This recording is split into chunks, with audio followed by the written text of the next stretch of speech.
সহবাসের আগে কোন কোন বিষয়গুলো জানা প্রয়োজন এবং গবেষণা কি বলছে। সহজভাবে যদি বলে থাকি তাহলে বলতে হয় যে সহবাসের আগে যে বিষয়গুলো প্রতি স্বামী স্ত্রীর নজর দিতে হবে বা জোর দিতে হবে, তার মধ্যে একটি গুরুত্বপূর্ণ বিষয় হচ্ছে কনসেন্ট বা সম্মতি। অর্থাৎ সহবাসের ক্ষেত্রে অবশ্যই স্বামী স্ত্রী উভয়ের সম্মতি প্রয়োজন। সম্মতি ছাড়া জোর করে কখনোই শারীরিক মেলামেশা বা কোনোভাবেই মেলামেশা করা সম্ভব না বা এটা করা উচিত না।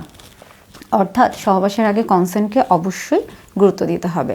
আরেকটি গুরুত্বপূর্ণ বিষয় হচ্ছে কমিউনিকেশন। অর্থাৎ স্বামী স্ত্রী উভয়ের মাঝে নিজেদের মধ্যে যে আত্মিক একটা সম্পর্ক, অর্থাৎ একজন আরেকজনকে জানা বা একজন আরেকজনের ভালো লাগা খারাপ লাগা বা কোন জিনিসে অস্বস্তি লাগছে বা কোন জিনিসটা বেশি ভালো লাগছে বা যেটা কোন জিনিসটাকে বেশি গুরুত্ব দিচ্ছে সেই বিষয়গুলো সম্পর্কে জানতে হবে। অর্থাৎ দুজনের মধ্যে কমিউনিকেশনটা খুবই প্রয়োজন। অনেকে মনে করে থাকেন, বিশেষ করে পুরুষদের ক্ষেত্রে একটা ধারণা থাকে যে যারা কন্ডোম ব্যবহার করে থাকেন তাদের ক্ষেত্রে হয়তো বা সহবাসে সম্পূর্ণ যৌন তৃপ্তি লাভ করা সম্ভব না। এটা একটা ভুল ধারণা। বরং কন্ডোম যদি ব্যবহার করা হয়ে থাকে তাহলে সেই ক্ষেত্রে দেখা যায় সহবাসটা কিছুটা আনন্দদায়ক হয়ে থাকে, কারণ একমাত্র কন্ডোমই একই সাথে দুটো বিষয়ে প্রতিরোধ করে থাকে। একটা হলো যৌনবাহিত জীবাণুর সংক্রমণকে প্রতিরোধ করে এবং পাশাপাশি অনাকাঙ্ক্ষিত গর্ভধারণকে প্রতিরোধ করে, অর্থাৎ নিশ্চিন্তভাবে সহবাস সম্ভব হয়ে থাকে। এবং আরেকটি গুরুত্বপূর্ণ বিষয় হচ্ছে সেটা হলো পুরুষদের মাঝে আরেকটি ভ্রান্ত ধারণা থাকে, যেটা হলো ভার্জিনিটি বা হাইমেন নিয়ে স্ত্রীদের সম্পর্কে। অনেকে মনে করে থাকেন সহবাসের আগে যে হয়তোবা প্রথমবার সহবাসের ক্ষেত্রে অবশ্যই তার স্ত্রীর হাইমেন বা ভার্জিনিটি নষ্ট হবে বা হাইমেন ছিঁড়ে যাবে, এবং এটাও একটা ভুল ধারণা। তাই সহবাসের আগে এই বিষয়টা সম্পর্কে অবশ্যই সঠিক তথ্য বা ধারণা থাকা প্রয়োজন। বেশিরভাগ পুরুষের মধ্যে বেশ কিছু ভুল ধারণা থাকে সহবাস নিয়ে, এবং সেটা হলো দেখা যায় যে অনেক পুরুষ মনে করে থাকেন যে তাদের স্ত্রীর যে আমরা যদি বলে থাকি যে দৈহিক অবকাঠামো বা শারীরিক যে অবকাঠামো রয়েছে সেটা অনেকেই মনে করে থাকেন যে সেটা হয়তো বা তিনি পর্দায় রূপালী পর্দায় তিনি যে নায়িকাদেরকে দেখছেন বা বিভিন্ন ধরনের চিত্র জগতে নায়িকাকে দেখছেন তাদের সাথে হয়তো বা একটা মিল পাওয়া সম্ভব, এবং সেই ক্ষেত্রে দেখা যায় যে তার মাঝে একটা অবাস্তব একটা কল্পনা তৈরি হয়ে থাকে। তাই এই বিষয়টা খেয়াল রাখতে হবে যে আসলে স্ক্রিনে বা আমরা রূপালী পর্দায় যাদেরকে দেখছি সেখানে বিভিন্ন ধরনের এডিট করা থাকে, সেখানে বিভিন্ন ধরনের আমরা বলি যে প্রসাধনী ব্যবহার হয়ে থাকে। তো সেই ক্ষেত্রে সেই সকল তারকা জগতের নায়িকাদের সাথে কখনোই আপনার স্ত্রীকে মেলাতে যাবেন না, তাহলে পরবর্তীতে কিন্তু আপনাদের দাম্পত্য জীবনে বিভিন্ন রকমের সমস্যা হতে পারে।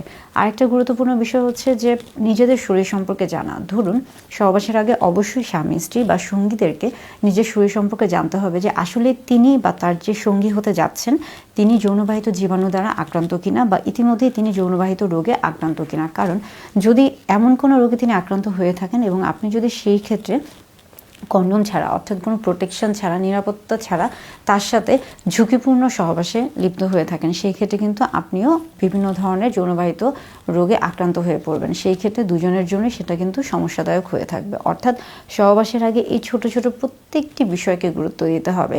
দুজনের সম্মতি থাকতে হবে, দুজনের মধ্যে একটা ভালো সম্পর্ক বা খোলামেলা কথা বলার একটা পরিবেশ থাকতে হবে, দুজন দুজনের অবস্থা বুঝতে হবে, এবং পাশাপাশি এই যে ভ্রান্ত ধারণাগুলো রয়েছে এগুলোকে প্রাধান্য দেওয়া যাবে না। এগুলোকে প্রাধান্য না দিয়ে অবশ্যই নিজেদের সম্পর্ককে নিজেদের মতো করে এগিয়ে চলার চেষ্টা করতে হবে। আরেকটা গুরুত্বপূর্ণ বিষয় হচ্ছে যে সহবাসের আগে যে বিষয়গুলো জানতে হবে সেই বিষয়গুলো নিয়ে যে গবেষণা রয়েছে, এই গবেষণা প্রত্যেকটা গবেষণার পিছনে একটা মূল উদ্দেশ্য ছিল, সেটা হলো যাতে বিভিন্ন ধরনের যৌনবাহিত জীবাণুর সংক্রমণ দ্বারা যৌনবাহিত রোগকে যেন প্রতিরোধ করা যায় এবং স্বামী স্ত্রীর মাঝে সহবাস যেন আনন্দদায়ক হয়ে থাকে।